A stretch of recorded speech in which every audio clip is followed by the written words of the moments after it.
Hello, everybody. How are you? Great. What? Great. I once saw Tony Robbins at a Gartner convention, and I think all of us that saw Tony Robbins wanted to go outside and flip cars afterwards. We were so jacked. It was amazing, and Tony Robbins would be the first person to tell you that. Little bit about myself. Again, my name is Mark Sehmer. I'm the new Chief Technology Officer for Web Courseworks. I've been with Web Courseworks for 7 months at this point. I'm new to associations, professional associations, trade associations. Prior to joining Web Courseworks, I spent the last 16 years growing high-tech startup organizations. So previous to joining Web Courseworks, I helped build Propeller Health. Propeller Health is a high-tech digital therapeutics company that focuses on helping people with chronic respiratory condition identify their triggers, eliminate their triggers, and stay out of the expensive emergency room. We sold Propeller Health in 2019 to ResMed for about $250 million. Prior to that, I helped build a company called Terso. Terso is a subsidiary of the world's largest privately held life science organization called Promega, based in the Madison area. Terso is an RFID company that helps people manage very high value inventory distributed worldwide. I am going to go a little out of order. Now, one would think a CTO would come in to talk about data lakes, data pipelines, or perhaps Courseworks LMS. I am not. There's been a lot of mentions of high-tech software companies and expectations of members of being more like Netflix or Amazon. And so what I am hoping to do is to share strategies that high-tech software startup organizations do in hopes that you can learn something from it. I'm hoping it's not you have questions. I would encourage you to raise your hand, interrupt me at any point if you have questions. The Web Courseworks story. Web Courseworks started in 1979 as Madison Productions. The purpose of the company at that time was to produce training videos for corporations. About 12 years ago, we became a software company. A lot has happened over the last 43 years, especially with modern software development practices. Back when a lot of the original waterfall methodologies or methodologies in general were developed, it was to produce CD software. The reality is everybody's online now, and releasing software is much more trivial than it used to be.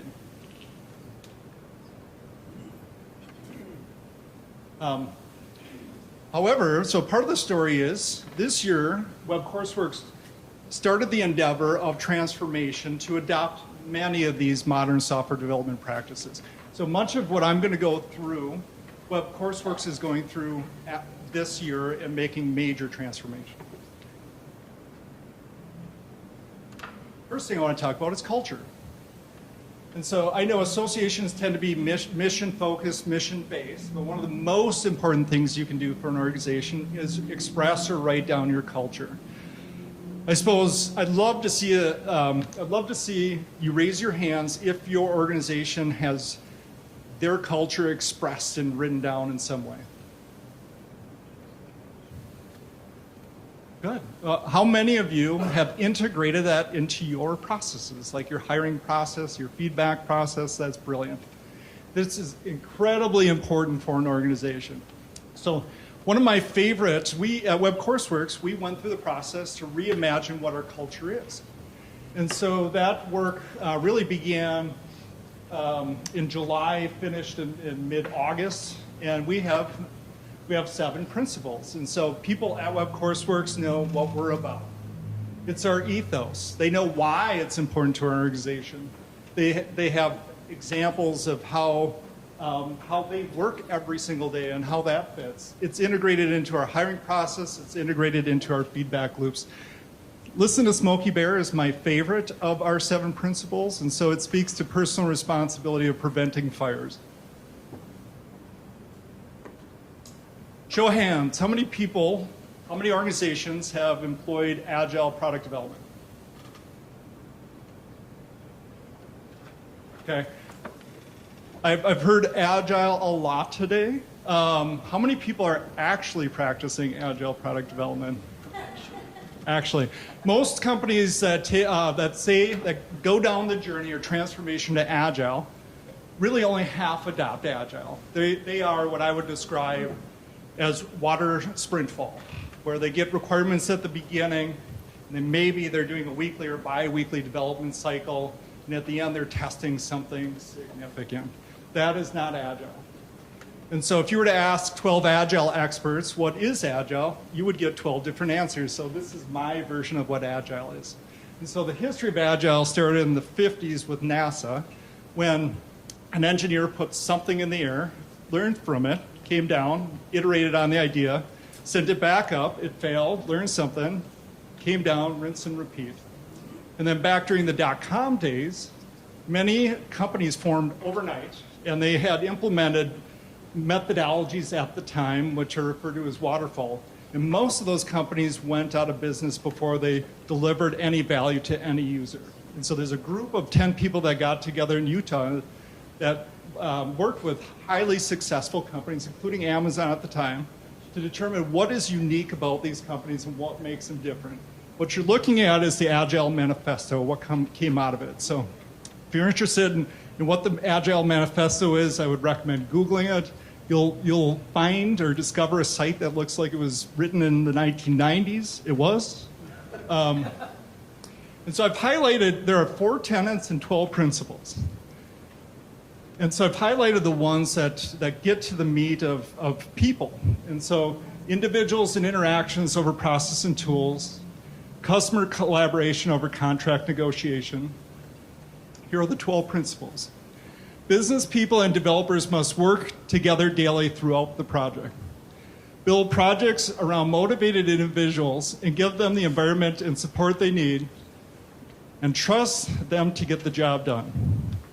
And then finally, the best architectures, requirements, and designs emerge from self-organizing teams. That is Agile.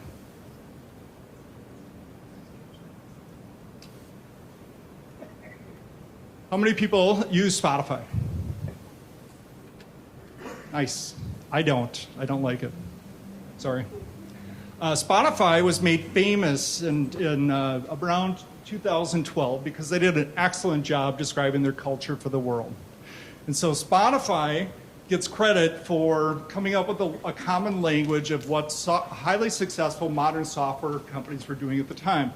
If you've never looked at the Spotify Squad framework, I would recommend at least watching the 2 videos that they posted from 2012.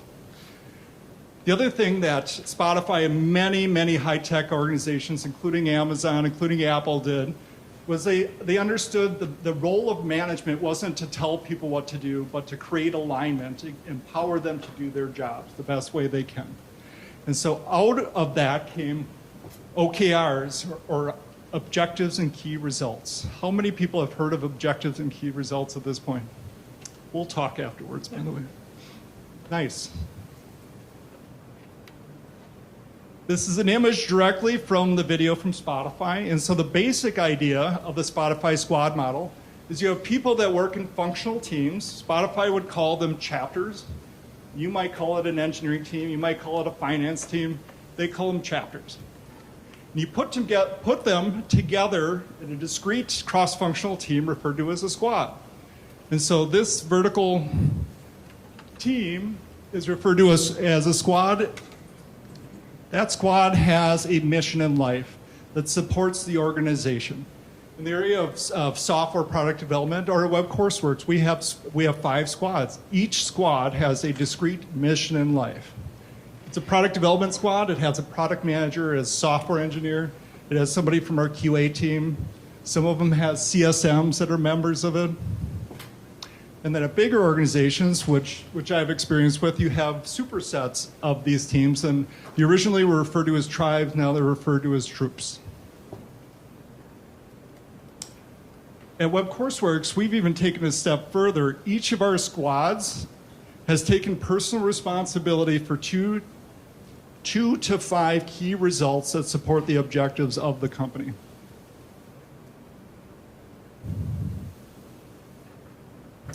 The advice process. One of the most disempowering things that can happen in an organization is a unknown decision process. How are decisions made? Do I have a voice in that decision? And so this is the advice process. At Web Courseworks, we said, let's make it known how we make decisions and make sure that it's empowering. Let's make sure everybody in the organization has the ability to make a decision. So the advice process itself was coined by somebody named Frederick Laloux. There's a brilliant book called Reinventing Organizations. I would recommend, if you're an English speaker, to get the illustrated guide, not the original one. There's 4 steps to it. So the first step in the advice process is somebody notices there is a problem or opportunity and takes the initiative or alerts somebody better placed to do so. The next one is prior to making a proposal, the decision maker may seek input to sound out perspectives before proposing an action. And so at Web Courseworks, we would call that socializing an idea. The third step in the process is the initiator makes a proposal and seeks the advice from those affected and then those with expertise. And then finally, taking every piece of advice into account, the decision maker decides on an action and informs those that have given them advice. It is in opposition to traditional hierarchical decision making. It's also in opposition to consensus decision making. So we're not trying to get everybody to agree to the decision. Consensus tends to lead to indecision. It also tends to lead to compromise instead of collaboration.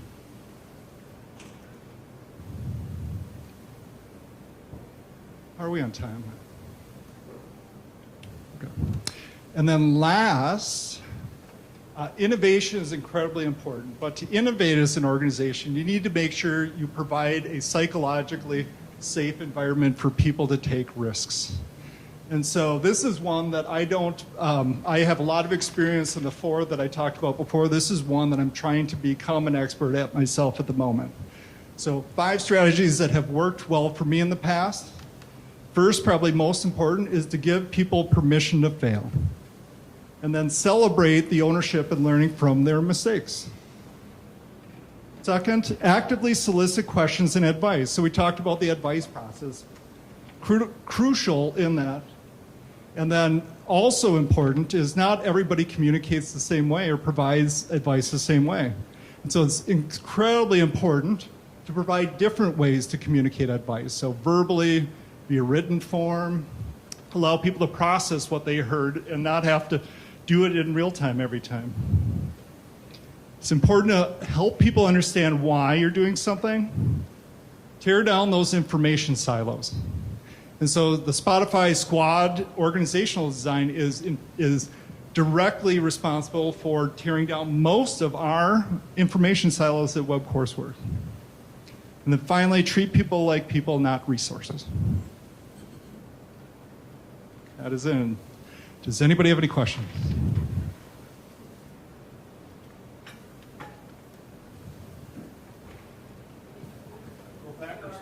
Go Packers. What's that? Yeah, sorry.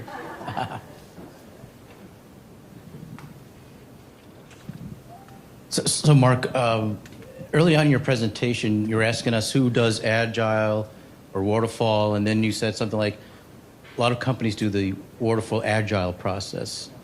And so I've also heard and experienced that. So what are some of the risks for companies or organizations that kind of do that middle thing, in between Agile and in between Waterfall? Yeah, what makes modern software companies very successful is experimentation and failing quickly, cheaply, and that's commonly referred to as discovery. And so what happens with Waterfall or a traditional project management methodology is that you're gathering all the requirements up front, but you don't know everything. And like the NASA example, you're better off getting something in front of somebody and testing it and learning from it, and especially learning from the failure, and then iterating on that idea very rapidly over time. Okay.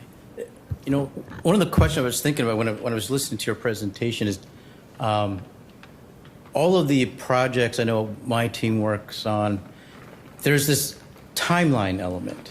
Like, you know, we need to go live by X, or there's some objective point in time. Where does Agile versus Waterfall in the timeline, you know, we got to meet this, you know, end of year, by the annual meeting kind of timeline? Yeah. Where do you see success, risks? You know, time is an element of most Agile teams. You know, I think your business is more extreme than usually what happens in an Agile software development team. And so the way we do it within an Agile team is we use sizing, and we try to create prediction based on velocity, and so the amount of work coming through. And so often what happens is what we're targeting is, it used to be called an MVP, or minimal viable product. Now we refer to as an MLP, or minimal lovable product. What we're trying to do is make sure that what we're delivering meets the essential need of the people we're delivering software for. And so I suspect there's overlap with conferences. Yeah, great. Thank you. Anybody else? All right, great. Thanks, Mark. Thank you very much.